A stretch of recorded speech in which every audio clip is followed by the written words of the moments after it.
Oh, he hates me, by the way. I kicked his ass in Madden. No, really? Oh, I was an unbelievable Madden player back in the day. We used to have Madden leagues and I'd win them all the time. But I was never good. I haven't played it in forever.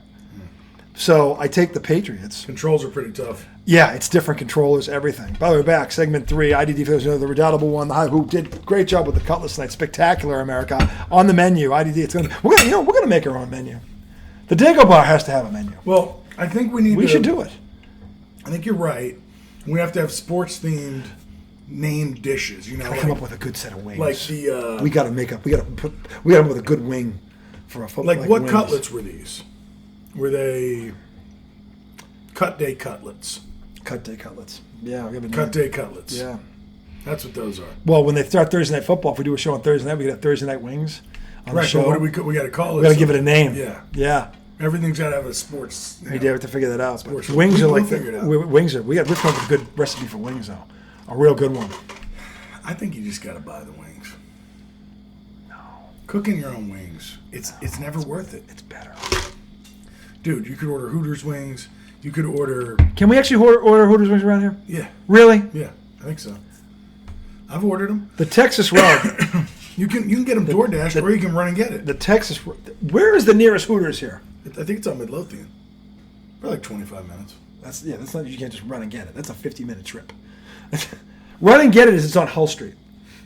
No. Before the 288 overpass. You can run and get something that's 20 minutes away. No, that's one way. If you got to go 2 ways, that's 4. And you got to go. You grab the wings, you come back. You're back in under an hour. Anywhere you got to go. Anywhere you got to go that's more than 30 minutes. It's not you just go run and get it. All right. Well, I love Hooters. I'm all for Hooters, but it's just no. But in my opinion, I like the Flying Pig because their wings aren't fried. They smoke them and they grill them. For some reason, where is that? Is there one on Hull Street? No, it's over in that. You know where Flying Pig is? I forget. I've been there. It's over by Clover Hill High School. Like on your way to River City. It's on the way to River City. Yeah. Why am I not? I know where River City is. It's on the way there? Yeah, it's on the way there. Like you pass a couple gas stations. It's on Genito? Yeah, there's a Sheetz. It's in there. It's across. It's in there. Sheetz. Okay, all right. I know what you're talking about. Yeah. Dude, we've always ordered from them. I forget it all the time. And they used to do. Yeah, but I'm either drunk or stoned or both. You can't. No, but now you remember them, right? I know we go by it. Because I know where Sheetz is. I know that intersection. Across from it is where there's a Food Lion. It's in there. It's in there. Okay, I know where that is. Yeah, and we've ordered from there at some of the things. Mm. They also do the cheesesteak egg rolls that are really good. Oh, those are fucking spectacular. Yeah. If you haven't had cheesesteak egg rolls, America. That's what a fusion. What a fusion. Oh, talk about succulents run amok. Oh my God. I mean, when you combine Asian cuisine with trashy Philadelphian food, you can't lose. You literally have one of the most beautiful things you've ever seen. It's one of those. Philly, I'm kidding. I love Philly cheesesteaks. Yes. And I actually really like Philly. Just not there. It's a cool city. Just not. But some of y'all motherfuckers are just tough to deal with. Really. And you know that though. You should. Yeah, they do know. You do know your ass. You know, but and here's the thing though that I say about Philly. As much hate as there is, I relate to them in a lot of ways when I see the pain they go through when their team doesn't play well. Same with the Red Sox. Red Sox fans are the same. Phillies have 2 Super Bowls in the last 7 years. I'm talking about the World Series. Oh yeah, the Phillies. Phillies. When was the last time the Phillies won? The Phillies won in 2007. That was the last time they won? And they probably should have won a couple more times. Yeah. They've had some very stacked rosters, yeah. And they're good this year. They're a contender this year. Yeah. They are. Really good, but they lost their ace. In fact, you know what's funny? One of the experts, we'll get to college football in a minute. By the way, IDD, redoubtable, questionable, segment 3, college football. But one thing that was, I didn't want to jinx this, but I don't think it's going to happen. But somebody did call, one of the experts who said, predicted a Boston-Philly World Series. That's not going to happen. I don't think it is either.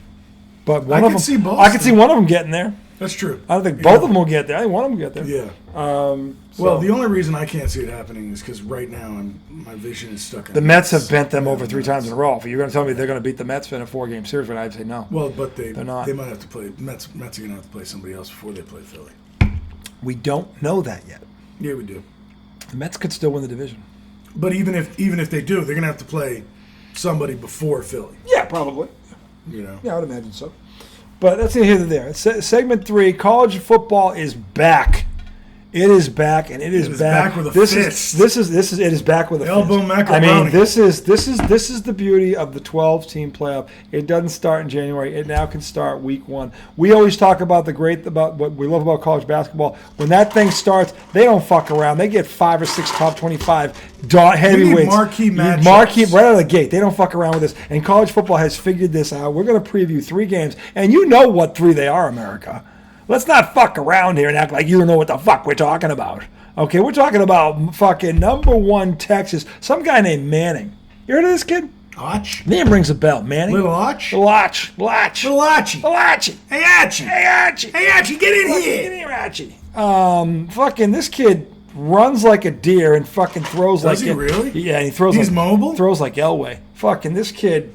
Yeah. Is that Cooper's kid? Yeah. Cooper was... Well, Cooper was the receiver, who got right? hurt. Yeah. Who could have been a pro if he didn't get hurt. He had some kind of condition, What right? the fuck is in the water in the Manning household? For Christ's sake. Every day turn out football players. This kid is no different. And he's another one who has said and done all the right things. He's got a bullseye on his back the size of fucking Blacksburg. And I'm telling you, he doesn't even flinch. He gave an answer the other day that I fucking loved. He said, how does it feel... I mean, with what comes, because there was look, the legacy that you come with, right? The pressure, and he goes, I don't look at it that way. There's not one of me out here. There's 45 of us out there, and what you people don't seem to understand is the bullseye may be on my back and all of our teams. What you don't know is we've got a red dot on all of our opponents. I was just like, ooh, that was a little laser beam, little laser beam, like, and implying that no, we're not the hunted, we're the hunter. Okay, and they're going into the Lions' Den, defending national champion Ohio State Buckeyes. This is going to be fun. I'm rooting for Texas. This is going to be, of course I'm rooting for Texas because I can't stand Ohio State. I'm sorry, Mike Vrabel, I love you. Okay, and Terry Glenn, a lot of Patriots came out of Ohio State. Great one. Mike Vrabel's probably the greatest one. But something about that coach and something about Matt Patricia. What is it about Matt Patricia, Tom? What is it about this man that consistently draws my ire? I don't know. I don't know what it could be. I mean, is he a charmer? He must be one hell of a sweet talker. I mean, he's got to be a fucking charmer. I mean, I want to know. I mean, I seriously, Bill Belichick must have something on someone that rivals what Vladimir Putin has on Donald Trump. I think that's because how the fuck does Matt Patricia keep getting gigs? Weird thing is, when I hear Matt Patricia speak, it doesn't sound very charming. Nope. Sounds very arrogant for a man who sucks canal water. How many quarterbacks has this man destroyed? Sucks canal water? Well, it's a Boston term. Cape Cod Canal, the canal. It's a Boston thing. Sucks canal water. Sucks canal water. Let's go down the list, shall we? Matthew Stafford, Jared Goff, Mac Jones, the Philadelphia Eagle defense. I mean, why do these teams keep anointing? How does this fucker keep getting jobs? He can't be that much of a charmer. He's a weatherman. Only a weatherman can be wrong all the time and get paid a lot of money to do it. Like, what the fuck? I don't want to hear. If I hear one more person tell me about the fucking PhD he's got in rocket science, I don't give a fuck if he could build a fucking rocket ship that can go to Pluto and back. As a football coach, he blows the Pope. Why does being a rocket scientist have anything to do with football? It doesn't. It just implies that it's like the man's intelligent. Jaylen Brown is a very intelligent person. As a basketball player, he's dumb as the day is long. I'm serious. He is. Okay? He is. Fucking 6'7", he's built like a Greek statue. Oh, man. He's so afraid of the foul because he won't pre-practice. He takes more threes than foul shots. If the kid ever developed a post game, he'd drop 30 a night without breaking a sweat. But no! Let's shoot more threes! Fucking donkey. I mean, just let's make it hard. Let's make it harder on ourselves. Ohio State, you just won a national championship. Why on God's green fucking earth do you think you need Matt Patricia? Well, let's take the path least traveled. I think that's the way to go. You know who I blame on this? Joel, there's a word out there. It's called karma. You voted for Donald Trump.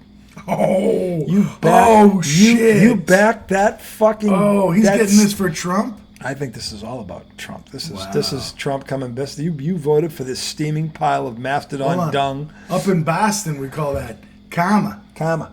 You got the karma coming for you. Why would the Ohio State Buckeyes? What logical reason would the Ohio State Buckeyes have for bringing in Matt fucking Patricia, whose track record of destroying everything in his path that has to do with a football, okay, doesn't reek of greatness. It just doesn't. If it wasn't for Bill Belichick, he'd have nothing. He'd have nothing. Dude, the crazy part is just look at his last 3 stops. 4. What was the 4th?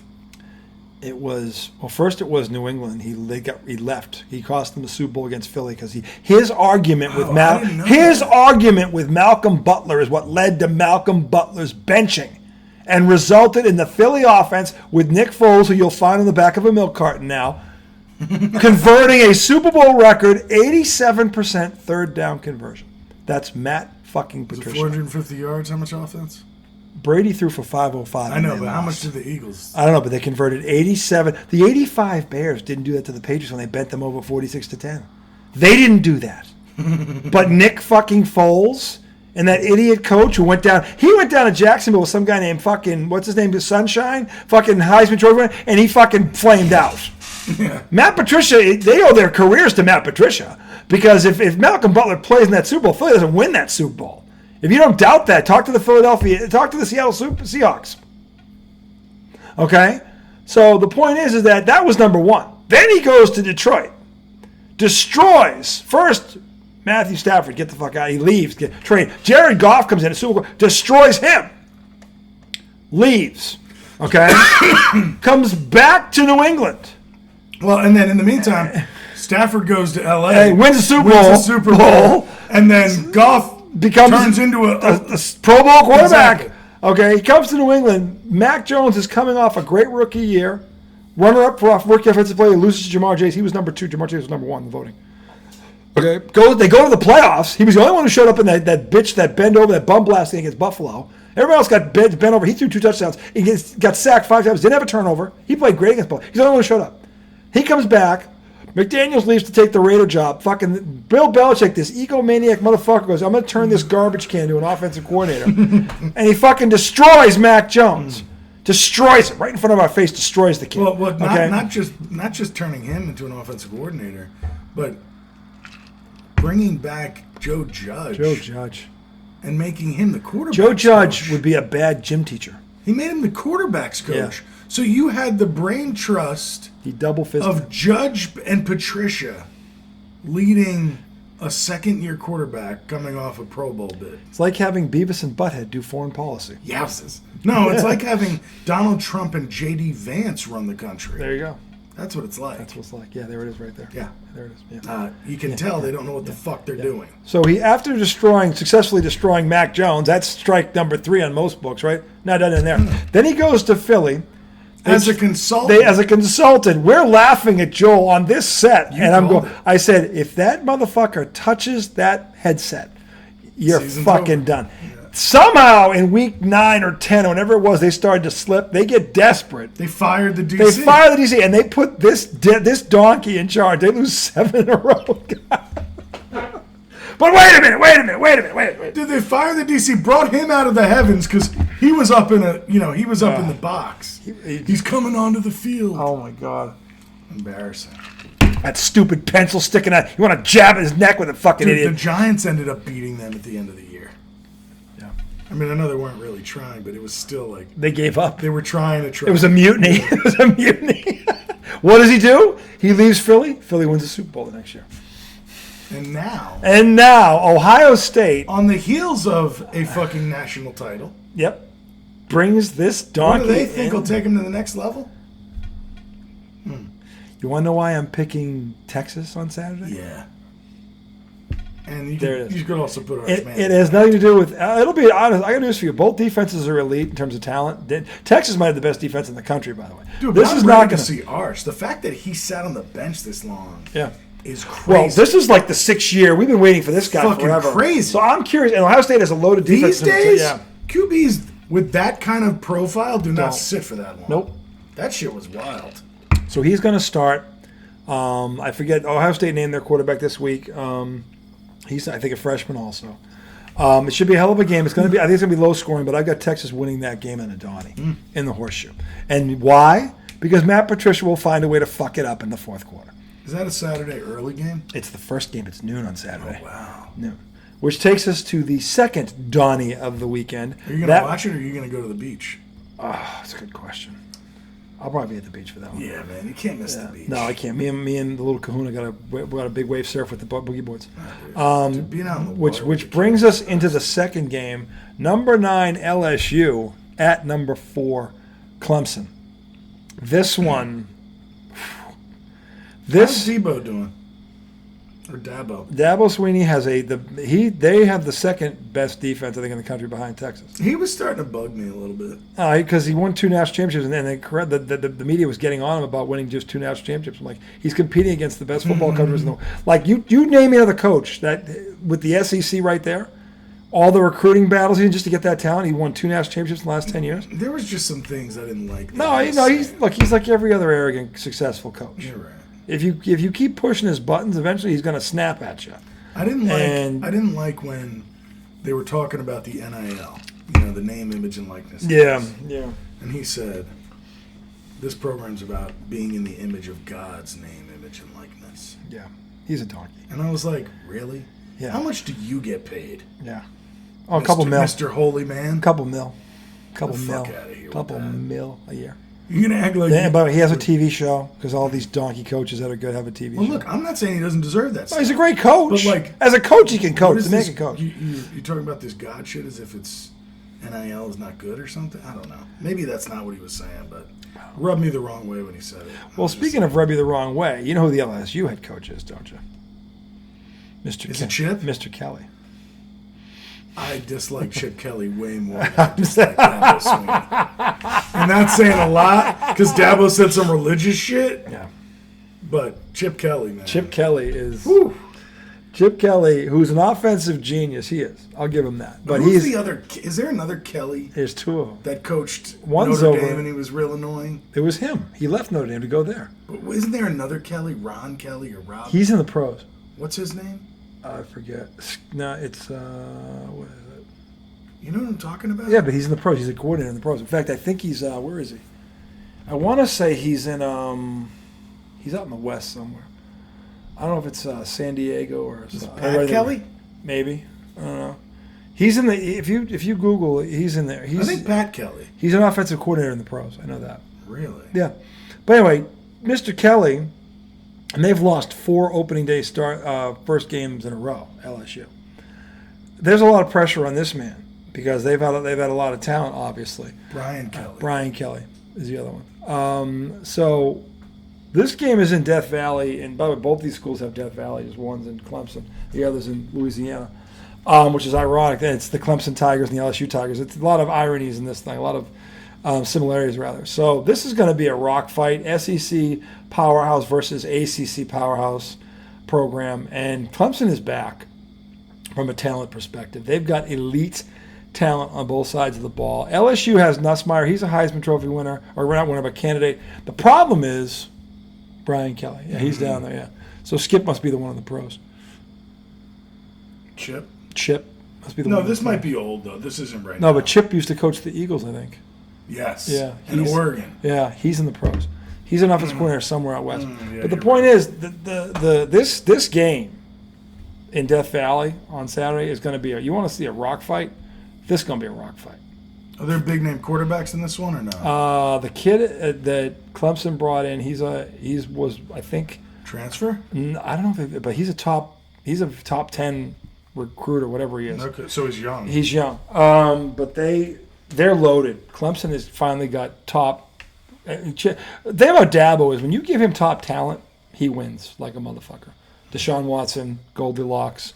He's won national championships with both of them. So you give him, both those quarterbacks came out of Clemson. Shit, I forgot that's where Goldilocks Deshaun Watson went. And he had both Sunshine. of them. He won Sunshine. He won national championships with both of them. So Wasn't he a freshman when they won? sophomore, I think. Sophomore. Because he didn't win his last year, No, right? but they were close. They were ranked. Yeah. They were close. but they didn't have the playoff then either. The point is that he's got grade A talent again, and the expectations are high down there, as they should be. So that one's going to be a rock fight. Here's the thing. I think Nussmeier, the quarterback, who's a Heisman candidate, is probably the better quarterback in this game. But Clemson's front four, I think, is going to be the difference. They've been rated. People have been talking about this defense and what they got, both in the portal and recruiting. That front four, it's the best defense this side of Texas, from what people are saying. And that game is in Clemson. I get Clemson winning that game. Again, it'll be close. Clemson has the best front four? This side of Texas. O-line or D-line? D-line. And the problem is LSU has a lot of new first-year linemen who are 5-star recruits, don't get me wrong. But this, might not prepare you for I that. don't know if they're ready for this yet. Not yet. Again, it's week one. It won't kill them if they lose.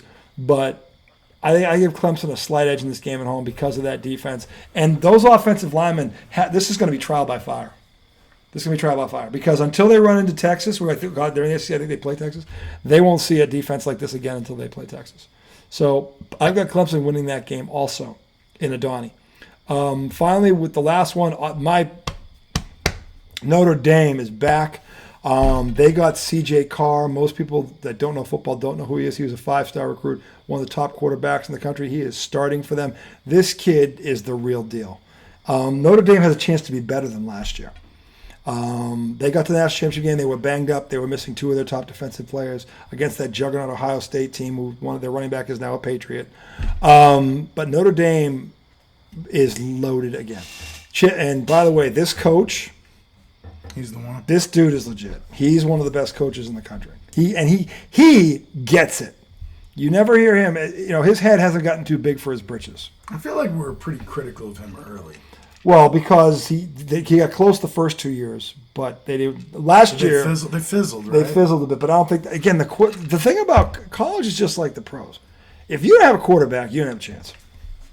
And they had 3 quarterbacks in a row come through the transfer portal who came from other good programs, and they were good, but they weren't quite great. Mm-hmm. This kid, C.J. Carr, is a true freshman. He was one of the top 5, I think, players in all college, high school football coming out. This kid can make all the throws. He's very mature for his age. He's a freshman this year? He's a freshman. He is legit. This kid's legit. And I have the feeling, because Notre Dame was more, they have the running back Love. That kid who ran over Penn State, he's back too. I mean, I'm telling you, Notre Dame has a legit chance. If they win this game, they could run the table. It's not Caleb Love, is it? I forget, but this is the kid who ran that goal line run against Penn State where he ran through four guys and went through them for the goal line. I mean, this kid, him and this quarterback, they're going to be a very, very nasty tandem. And Notre Dame's defense is loaded again. Miami has the transfer from Georgia, Beck, the quarterback. Beck, he was a starter at Georgia, and he was good. Carson Beck? No, something else Beck. Maybe it is Carson. But I don't think it's Carson Beck, but take a look. But he's a transfer from Georgia. He played at Georgia. He played well. Carson Beck.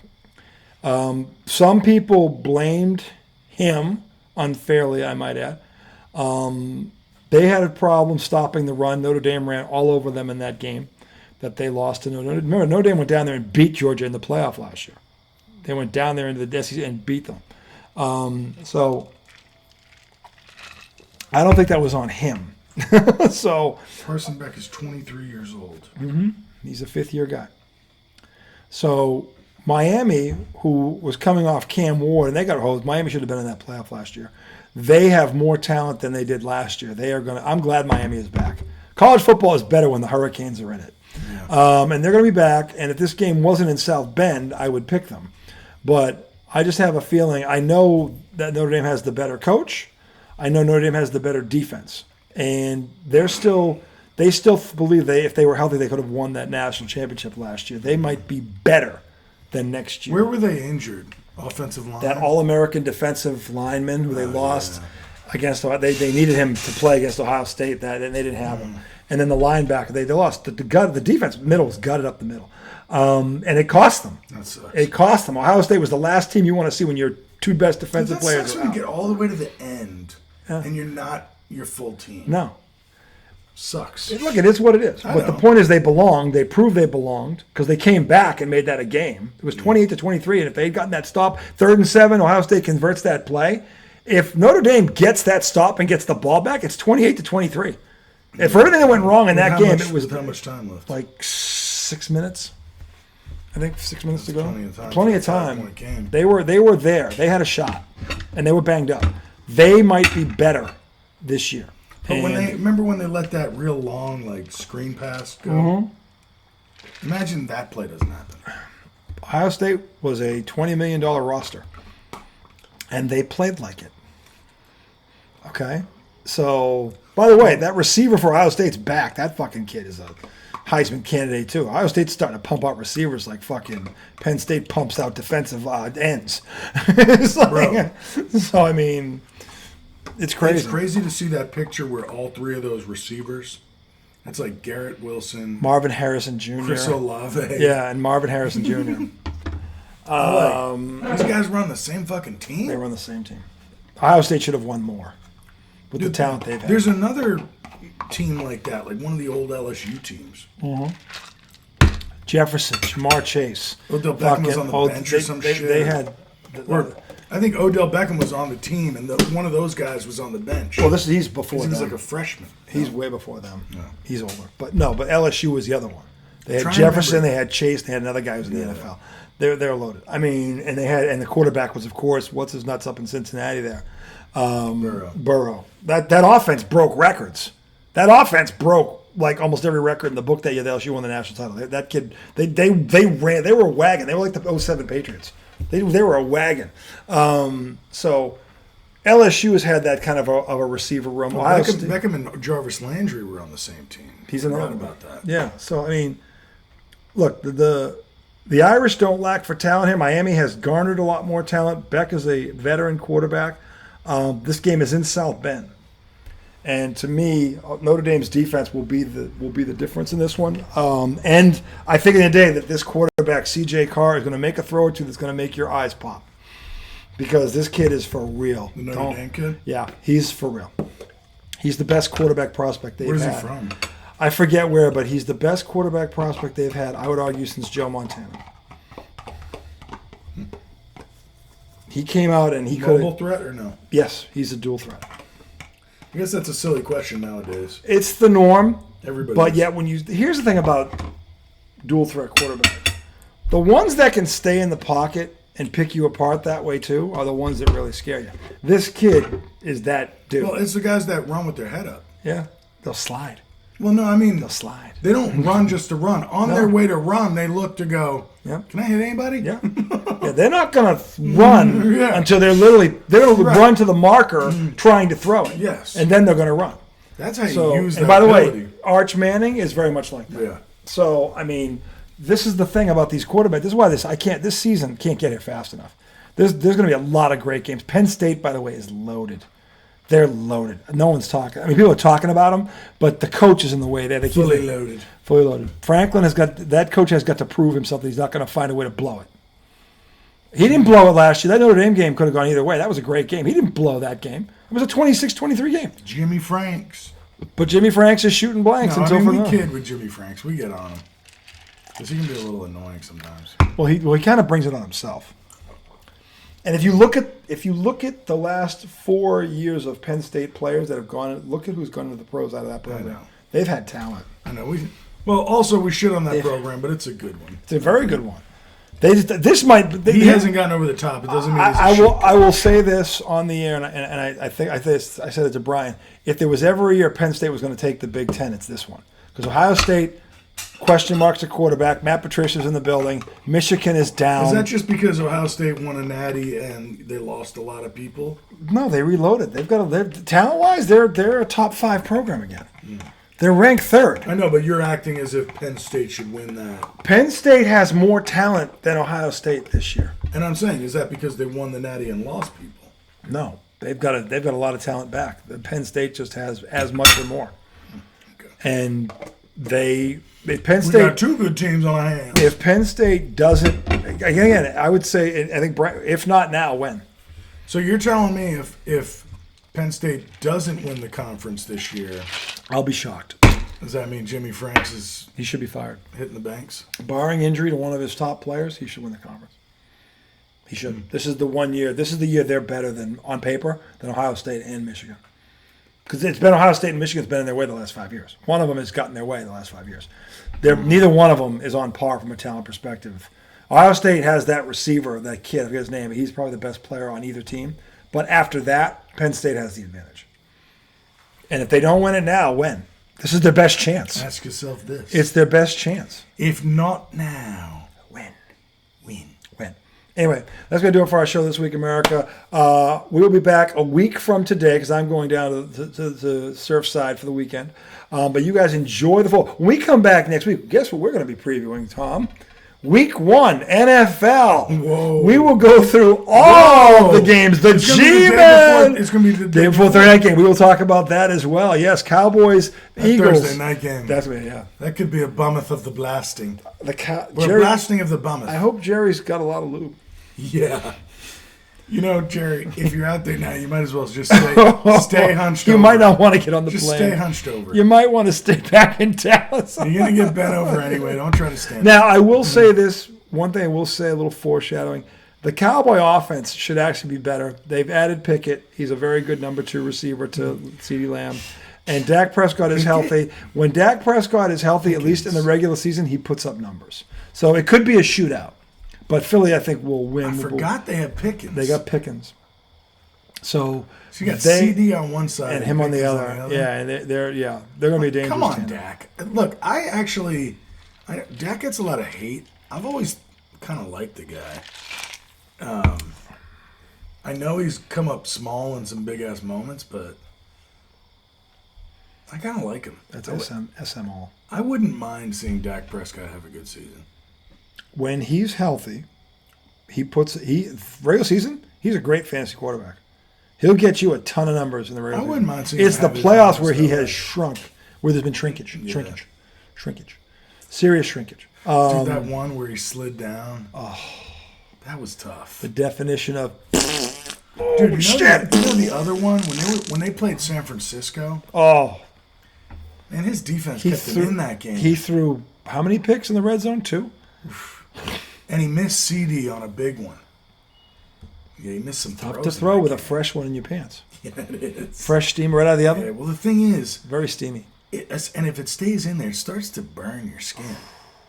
You know? Get an ass rash. Oh, man. The ass rash. Of epic proportions. Oh, yeah. The loafie. If you play an entire game. A steaming loafie pressed against your cheeks, it's a for lose-lose. For an hour and a half? It's a lose-lose. Dude, for an hour and a half? Yeah.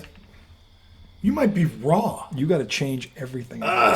And you got to go in the shower and wash all that shit off. Dude, I literally felt the pain just now. Like, oh. It's terrible. The fact that they did that. The fact that he did it. It's no wonder. Against the Niners, that was his biggest loafie. Because the defense kept them in that game against that loaded Niner offense. Mm-hmm. They had chances to win that game, and every time they did, he fucked up. Yeah. He fucked up every single time. So that was a giant-sized loafie. So Dak has a lot to answer for. But again, how Dallas didn't have a good defense when they had him, but at least he had to be accounted for. Micah Parsons is not going to play next Thursday night. I will tell you that right now. Yeah, he's not going to play. Needs a ramp up. Even if they signed him today, he would not be ready for that game. He hasn't practiced the entire preseason. Damn, that's a shame. And I don't care that he fell asleep on the training table. I don't give a fuck about that shit. I don't blame him. Fuck you, Jerry. Eat a dick. He came in one day eating nachos. Yeah, so he's just doing this to troll? I'm just getting paid to eat nachos and fall asleep and scratch my balls on the bench and all this shit. I don't blame him. Jerry's a donkey. Micah Parsons is not, with Jerry. And he should, because honestly, if the more they lose, the more Jerry's going to have to pony up. And the thing is, this is why Jerry doesn't care. The franchise is worth $10 billion. It just doesn't make sense. The people he's paid and the people he refuses to pay. It just doesn't make sense sometimes. He doesn't understand what he does to his locker room. How much did he pay Jason? Who was that coach? Oh, the guy on NBC? Yes. That donkey? What's his name? Loser? Jason something. Garrett. Jason Garrett. Loser. How much money Loser. Man's a loser. did Jason Garrett earn as the Cowboys? Jason Garrett is a loser. I want to be very clear about that. What, am I making it up? No, but why do you have to be so mean about it? He lasted Jason 9 Garrett years. is a loser. I want to be very clear about that. Matt Patricia, loser. Loser. Okay? I don't care if he has a Super Bowl ring. That was gift wrapped. He didn't win that Listen Super to Bowl this. ring. Jason Garrett earned $30 million over a 5-year period as the Cowboys head coach. After signing an extension in 2015, which equated to an annual salary of $6 million. Loser. $30 million. That's a lot of money for a loser. So you'll pay Jason... What's the going rate for a loser these days? Well, if you play for Jerry Jones. You'll pay Jason Garrett $30 million 10 years ago, so it was really more. That stinks. And Jason Garrett was like the fart that wouldn't leave the room. you won't pay Micah Parsons? Yowzes. But the thing is, he put Garrett there because he could Do whatever he wants. he could run everything. Garrett wasn't going to question him. But why did Bill Parcells leave? You think this guy's an idiot? Yeah, and as annoying as fake as Jason Garrett seems, I mean, I wouldn't mind being a fucking puppet for $30 million over 5 years. I'll take $30 million to do whatever Yeah. I'm told. Oh, you just And gonna not tell me how to question do my anything? job? Yeah, Okay, that's fine. that's fine. I'll do it like that. I'm laughing all the way to the How bank. much are you paying me? $6 million a year? I think I could. Yeah. I could do that. Yeah. You just want me to kind of like be a stunad for 4 years? Yeah, I mean, sabotage. No, not 4. 5. 9. 9. So he made $30 million in 5 years. That means he made. He was there 9 years, dude. I think he won one playoff game if he won one. Loser. Total loser. Dude, I mean, his press conferences were brutal. oh, painful. He's brutal on the fucking show. He sucks as an analyst. He's awful. Jason Garrett sucks Oh, my at God. life. He's the richest loser I've ever seen in my life. Look, let me just say something. I do want to say something because doing things on camera is not easy. You know, and doing things in front We of just make it millions look of- easy. Right. Look, everybody can't do this. You can't deny talent. And, well, I mean, the thing is, Natural talent. look, there's NBC, and then there's the sack on a weeknight Yeah. in the best damn garage you've ever seen. Oh, yeah. You know, and until you've done that part of showbiz, you really don't know what the big lights are like. You haven't lived until you've sat at the Dago Bar. When that When that big light comes artificial sun on, yep. hits the top of this sky, and this sky being the garage door, you have not known a bigger thrill. It's okay? not a place for the faint of heart, Tom. You goddamn right it's You not. have to have balls as big as church bells. Goddamn. No, so look, all I'm saying, obviously I'm kidding, but all I'm saying is, I understand if you put me on NBC and said, talk about the first half of that game, I'd probably choke. No, you wouldn't. No, just Because you've been on this set. Just hear me out. Hear me out. I'm saying, like, I understand that it's got to take some time to find yourself as an on-air person, to have the confidence to just be yourself and talk sports. But dude's been on this show for fucking years now. Since he got fired in Dallas.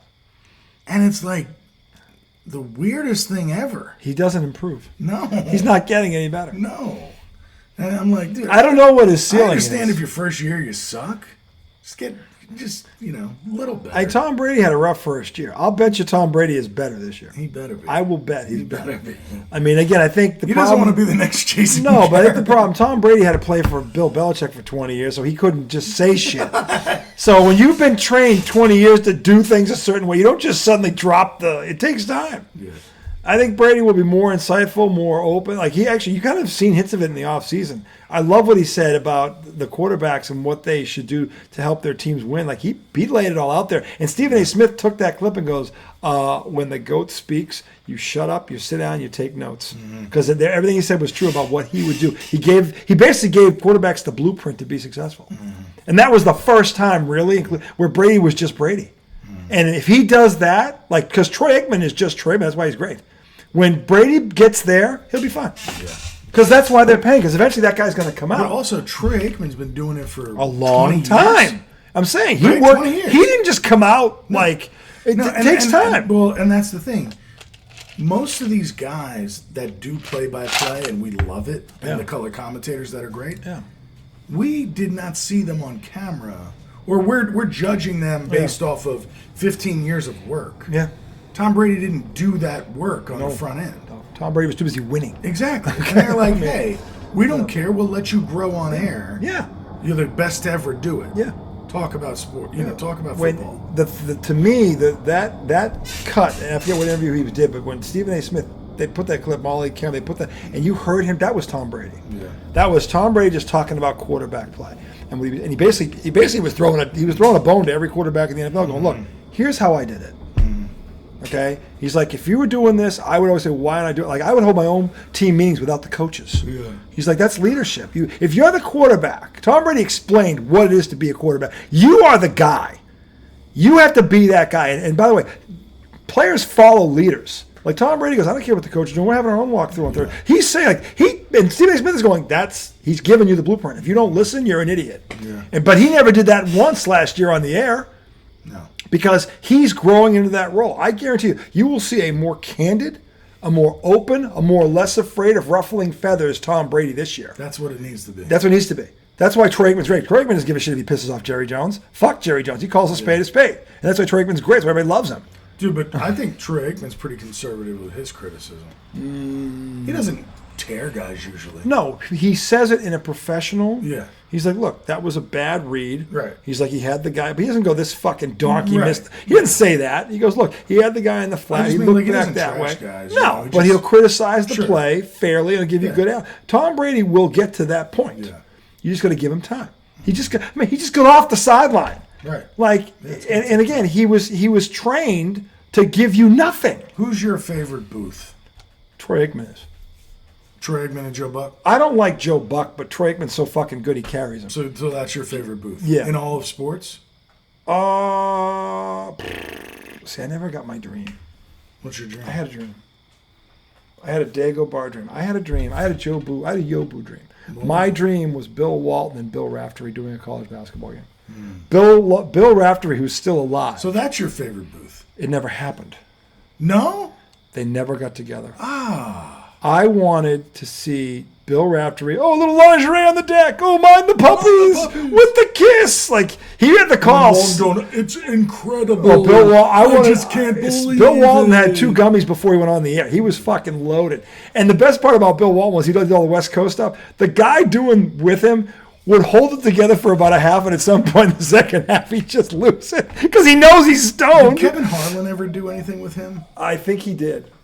The guy who was doing it with him the last time, though, was the best one because you could hear him trying not to lose it. Yeah. And he would get through about a half. And at some point in the second half, every game Walton starts going off about the lineage of the Hawaii. Like, this guy's going, he's so fucking ratchet. He just starts laughing. And, like, he just, it was great. The lineage. He's like this man, the passion. Okay, so, but what's your favorite booth? That's your dream booth. What's your favorite booth? It's Aikman and Joe Buck right now.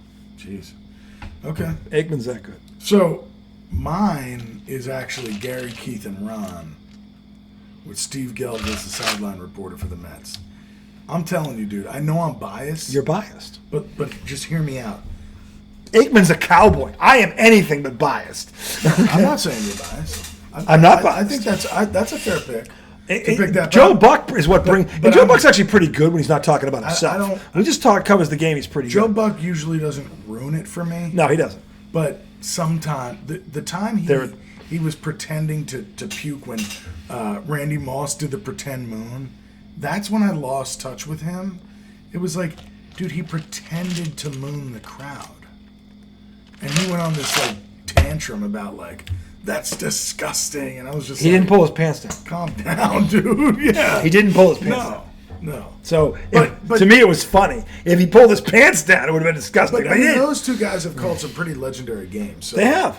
You know, yeah, I like those. But I love Aikman. Aikman to me is the new Pat Summerall. He reminds me a lot of Pat Summerall. Pat Summerall and Madden are my all-time favorite. Those two were perfection. They were perfection in the booth. Mm-hmm. They were, and one of the last Super Bowls they did was the Patriots' first one when they beat the Rams, the greatest show on turf, and they were a 14-point underdog. And Madden to his credit, he goes, first he's like, the Pats should lay down here and play for overtime. And then all of a sudden he goes, and now I'm thinking, after Brady completed like 4 passes in a row, now I'm thinking the Pats should go for it. And he goes, and when they get off like Tom Brady does something where he spikes and just catches it like that happened. He goes, I got to tell you, what Tom Brady just did gave me goosebumps. I was like, okay, he made up for it. Because he knew he was fucking wrong.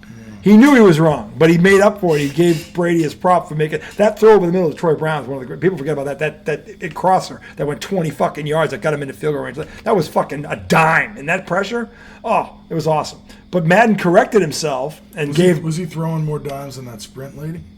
Later on, Murphy Brown. Murphy Brown later on. Not in the beginning. Wasn't Murphy Brown the sprint lady? I think so. Or am I just totally losing it? You might be losing it. It might be the gummy talking. Let's see. You could be right. I mean, I don't know. Dropping more dimes. You know what's great about this show is we ended it 15 minutes ago. Yeah, but I mean, think if we had turned it off and not spoken about this. No, we had to. What was the We topic just pulled we them just in. on? What was the top? We're talking about, you asked me about my favorite duo in the booth. Oh, that's right, dude. Yeah. But when I tell you, the Mets broadcast. They're good. I've actually heard them. I'm not saying he's wrong. They're Mets, actually very good. If you watch the Mets broadcast, it is educational. It's entertaining. The bluish hue, by the way. Educational, entertaining, exciting, Yeah. and it's just real. Like, these dudes literally talk about baseball. Keith Hernandez, he's like us. Yeah. He's literally like, Gary will be like, oh, so Lindor's coming out of an 0 for 14 slump. He had 2 hits last night. And then Keith will be like, yeah, Lindor's coming in. He's coming out of an 0 for 14 with 2 hits last night. And Gary will be like, well, Keith. Dynamite drop in, Keith. Where'd you come up with that one? Broadcasting school is really paying off. And then Ron Darling will be like, yeah, Gary just said that. And he's like, oh, I wasn't listening. Sorry. I wasn't listening. It's literally like, it's like 3 normal guys. One of them is in and out. But when they talk about the game, dude, they talk about the game in such a way that I go, why aren't you consulting with these people? Why aren't you helping the manager and these players? Because the insight they bring, it's amazing. Yeah. I love when they ask each other, because Ron Darling was a pitcher, Keith Hernandez was a first baseman and a hitter. So when they're breaking something down, he'd be like, when you were hitting, they'll ask, when you were hitting and a pitcher was trying to bust you inside, like, what would you do? Yeah. And he gives his take. And then Keith will be like, Ronnie, if you were the pitcher in this situation, it's like, it's the perfect way to talk about the game. Yeah. And then they also just bullshit. I have a biased favorite too, and it's when I was a kid. It was Gil Santos and Bob Cousy in the Bird era. They were fucking hysterical. Celtics. Bird would make a fancy pass, and Cousy would go, "Oh, Bird, with a little French pastry on that one." and then Gil Santos would go, "Bird, 20-footer, puff." Bird, favorite. Bird, from the baseline, ice cream. Oh, you would say that? Yes, that's amazing. Great. That is They were amazing. fucking great. Oh my God! They were Gil Sales and Bob Cousy doing the Bird Celtics were Dude, just awesome. What's your favorite call of all time? I know mine. That's a tough one. There's the Red Sox first World Series when Falk was on the hill. And it was Joe Buck, but he wasn't Joe Buck and somebody. He goes, "Boy," and they go up. There's 2 outs. Fox on the, and the thing is, you could see it on Fox's face, like on Keith Fox's face. He knew. He's like, "We're right here. I can't fuck this up." And he throws a sinker, and the kid hits a ground ball, comes right back to him. As soon as he caught it, he goes, "Boston has waited 86 years to hear it. And the Red Sox are world champions." And they cut right to a bar in Boston, and everybody's crying. Ah! It was unbelievable. It was an unbelievable call. I mean, it was like that. There's that one, and then there's the Patriots when they came back against the Falcons. That epic 28-3 comeback. That was ridiculous. They never led. Walk-off? The walk. They never led. And Brady They never led until Brady they won. in that fourth quarter probably threw, and actually it was before that, because when they beat the Chiefs, actually that was after, but there's that one too. But Brady in that fourth quarter when they're coming, he threw 3 or 4 passes that were just fucking perfect. Like they were just, and they had to have, like they were on the fucking money. Like no doubt. Like talk about not wetting yourself under pressure. Like these are tight windows. He threw one to Amendola. Brady's on the left side of the field. He fucking looks across and does this. And the fucking, it's a C. The fucking thing goes over the fucking line, and he just gets out of. And they're even Aikman and Buck going, you just can't even. That's ridiculous. So you're saying the call of that game is one of your that fourth quarter is one of them, and then of course the one that probably everyone knows is the Miracle on Ice, when what's his name goes, do you believe in miracles? Yes! When they beat the Russians, that Russian team had won the gold medal 4 Olympics in a row, 16 years. They coming into the Olympics, they had won 42 games in a row, including a 6-0 drubbing of the NHL All-Stars in Madison Square Garden. They bent the NHL All-Stars over. Do you know who was on that team? Some guy named Gretzky. There's no way they should have beat that team. There's no way in hell they should have beat. The first time they played them, which was funny because they scrimmaged. It was in Lake Placid. They scrimmaged them 10 days before in Madison Square Garden, and they bent them over 10-3, and it wasn't that close. And Jimmy Craig, who was the BU goalie, got bent over.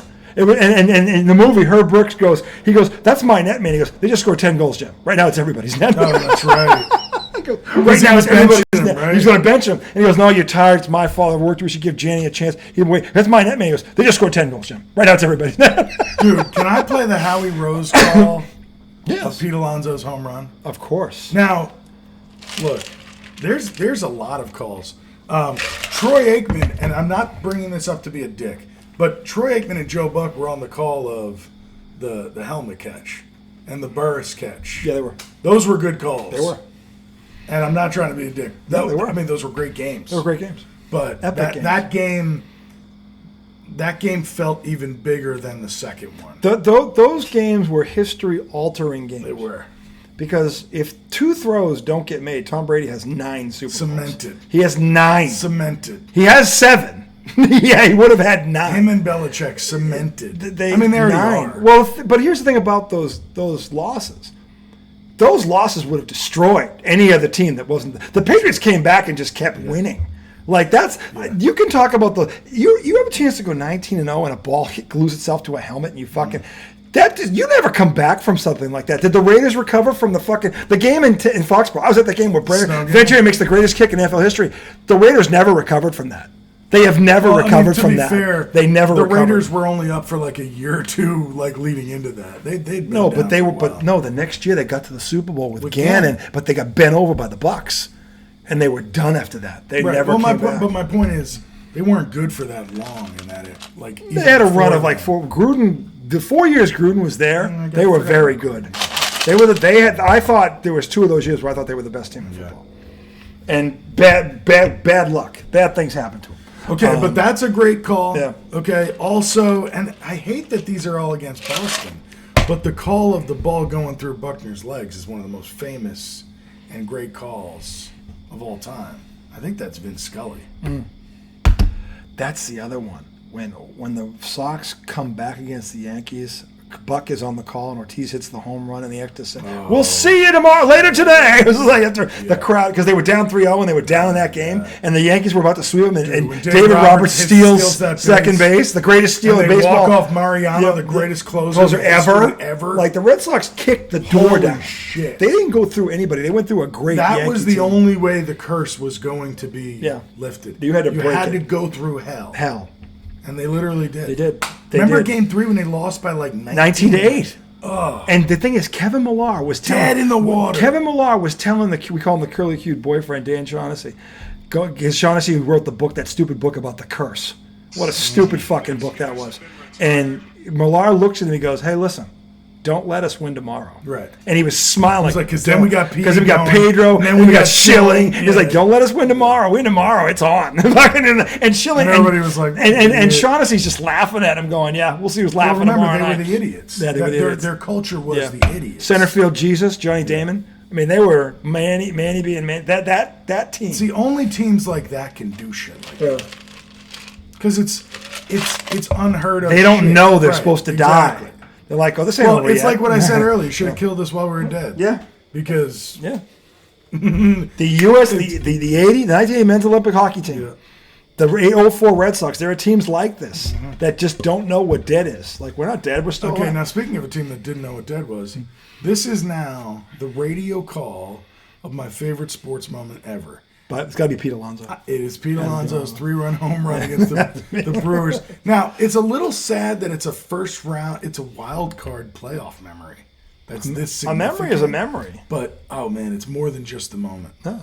Now, this is Howie Rose on the call. My favorite call ever. 16 Mets hitters have been retired in a row. Talk about setting the stage. Listen, That's what we call setting the table. Struck out Vientos. Nimmo singled, and here is Alonso. First pitch.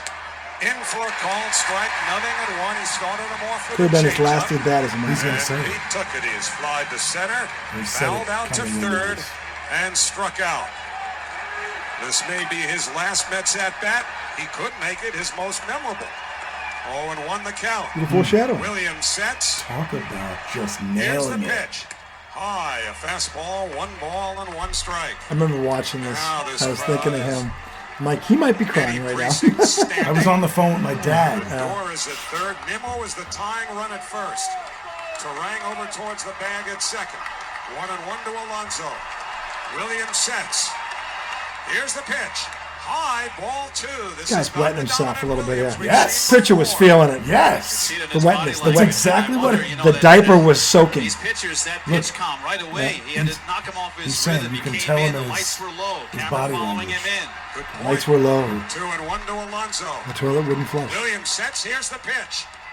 Inside and low, ball 3. 3-1. Well, Williams Wetness. is giving the Mets an opening. Wetness, here. America. He says Williams 3-1 giving the to Mets an Alonso. opening. The outfield Yeah, the opening is very his deep asshole. straight away. Here it comes. Take a short walk Here it down the comes. line. He's giving him an Third opening. to You gotta Ortiz. listen to the whole thing Nimmo after he leads hits from it. First. 3-1 to Alonso. Williams sets. Here's the pitch.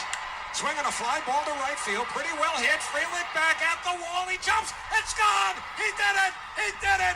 Pete Alonso with the most memorable home run of his career.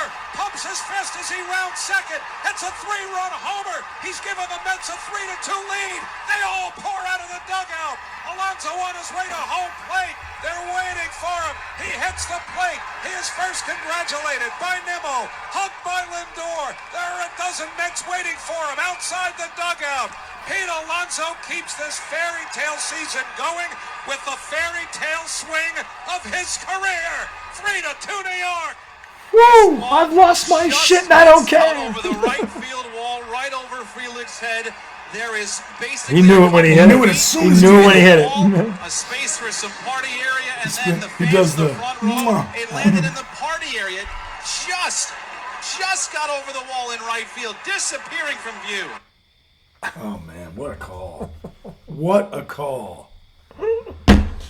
Oh man, I was on the phone with my dad during that call. We were both like just hating life because we thought the Mets were about to lose. Man, that was such a shot.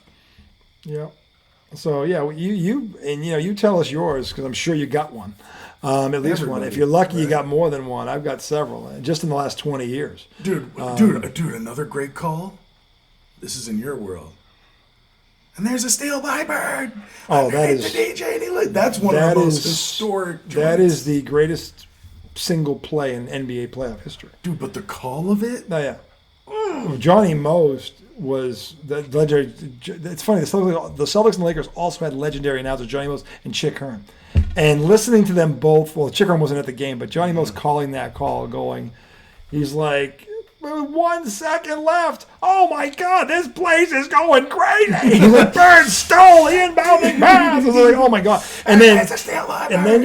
then you had the guy on TBS going, Bird steals it and gets it to Johnson. Going, oh my God, what a colossal mistake by Isaiah Thomas. What are you looking at? And the thing about it is when you watch the play, Bird sets him up because Bird goes man up on the guy at the He deked elbow. him, he turned He around. baited him into throwing it. Yeah. And Bird goes right to him. So Isaiah just sees Lambert standing there all by himself. He never sees Bird.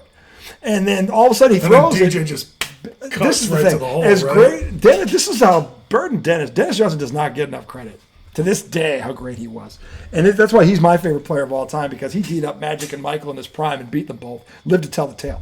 The point is that to cut to the basket, That's chaos. At that moment, everything is chaos. It's keeping your head in chaos. It's like the world is like going, what the fuck just? And DJ just goes, go to the basket. And he's got Dumars hanging all over him, and he makes the. I'm like, oh my god, like that is the greatest defensive play I've ever, or playoff play I've ever seen in my life. And that's why people don't understand, why is Bird an icon? Like, he didn't beat you with his shot on that play. He beat you with his brain. Yeah. And that's why They both Magic. did. Yeah, they both did. But that's why Magic feared him, because Larry Bird doesn't have to shoot to beat you. Yeah. He'll find another way to beat you. And that was what Magic was talking about. Dude, another classic call. When Kirk Gibson hit the home run off Dennis Eckersley. And he goes, I don't believe what I just saw. Oh my God. Gibson's like limping. Yes. And he's pulling the fist. pump. Yeah. And he goes, in a season of improbables, the impossible has happened. I'm like, that's a great call. That's one of the greatest home runs in baseball history. Dude, this has probably been done, and I'm just under the influence thinking I'm having an original thought. But has there ever been a bracket? Has there ever been a bracket of like sports calls? No. There should be. There should be. Right? And like they'd go up against and you'd have to vote. IDD can do these things. I think we should do it. I mean, I don't think anybody else can do these things. I mean, we did it with all of Donald Trump's low fees. Oh. Well, people do these things all the But time. Donald Trump's low fees are still happening.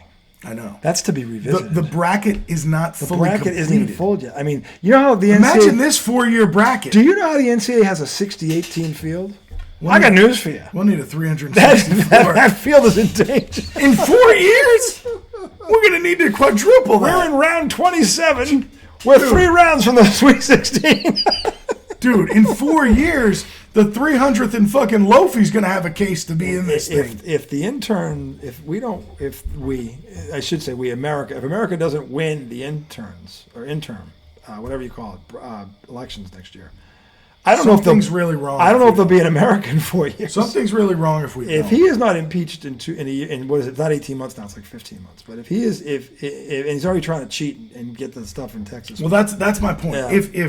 If they don't get knocked back in the I got news for you. midterms, I don't it believe. means there's an issue. I don't believe that the way he's going for a second that there'll be anyone left to vote for him.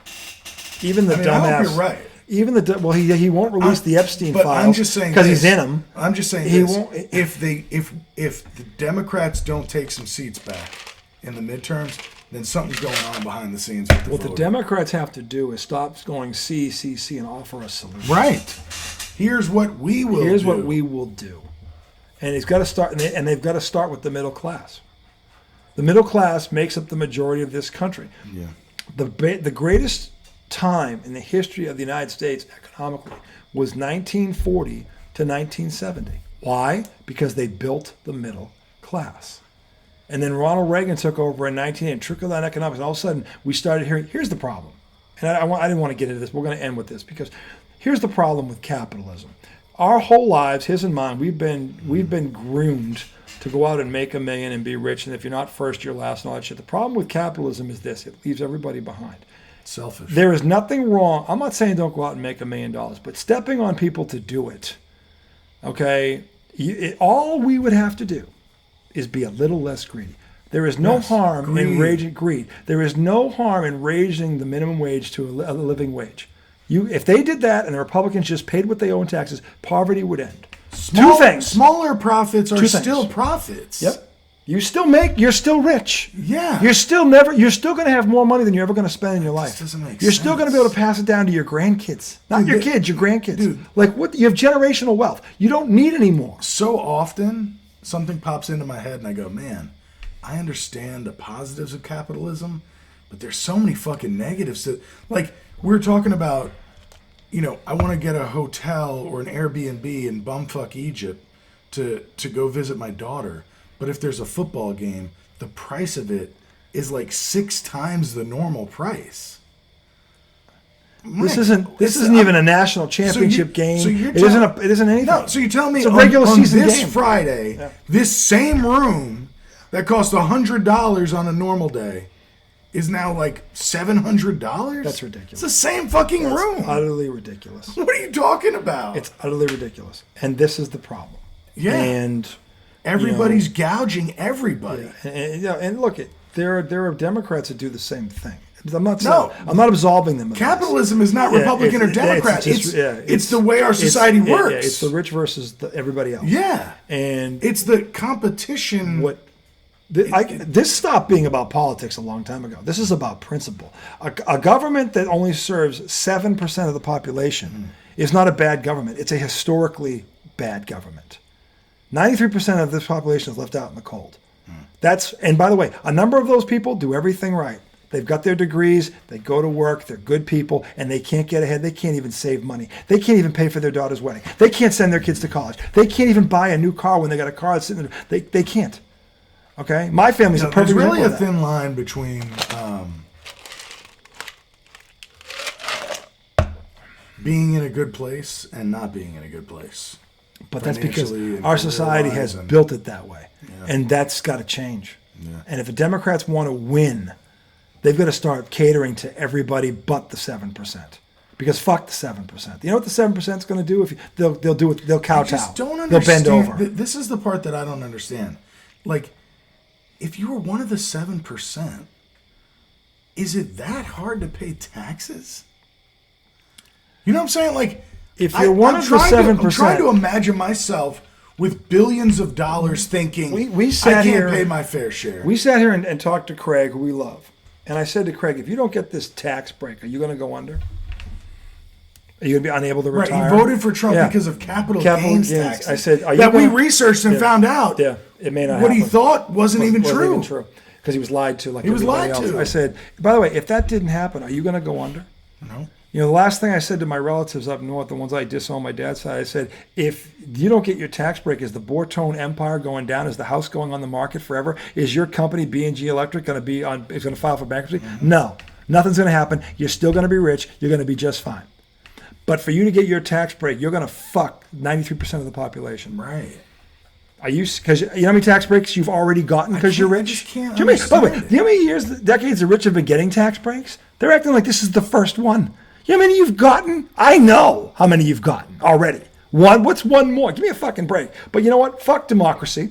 Fuck the country. No. Don, my guy Don. Like, your guy Don is a 34-time convicted felon and a convicted rapist who we now know is a pedophile. He's a pedophile. The evidence is this fucking high. Okay? And the fact that he ran on releasing the Epstein files and he won't go near it, the fact that people are calling him a pedophile and he won't count. What's the first thing Donald Trump does when anyone says anything derogatory about him? He sues them. He sues them. Why is he not suing anyone that's calling him this now? Because then evidence and things. Because then this would all have to come out. You know why? Because he's fucking guilty as sin. The surest way, I always say this, follow the money. Follow the money. Donald Trump is not countersuing anyone that's calling him out on this. You know why? Because he's guilty as fucking sin. And if it ever went to trial, he'd be in jail. Yeah, it's just, Never mind what the victims' parents would do to him if they got their hands on him. Because this is the thing that's getting lost. All these women, these underage girls who were victims of this, who deserve justice. One arrest. And that girl sat in front of Donald Trump's attorney, gave us nothing to get removed to a lighter minimum security prison. Are you fucking kidding me? How dumb can you be? How dumb and blind can you actually be? And you know who I'm talking to, because I know a ton of you. And you ought to be ashamed of yourselves. Yeah. You really ought to. You enjoy your weekend. We'll see you after Labor Day. The Redoubtable and High Question One, boys and girls, in spite of all of it, in spite of that you idiot. end with a fisting? Why do we have to end on a fisting? We're not. We're ending with peace and love. I mean, you were just, it was elbow macaroni, both arms. I think he deserves more than a fisting. I know, but we were talking about our favorite radio calls. It was a beautiful moment. You went there. It was you. I went to Trump? No way. Yeah. No. It's on the tape. What did I say? You How did I start it? You said, I don't remember. I'm drunk. But I know it was you because I didn't bring it up. Get the fuck out of here. Don't worry. Just like Donald, it's on the tape. It's on the tape. Don't play the IDD files. Don't release the IDD segment 3 files. No, We'll see you after the can't take weekend. it if Enjoy I'm your Labor Day. wrong. Enjoy the college football. Don't do any labor on Labor Day. No, it's bullshit. It's a lie.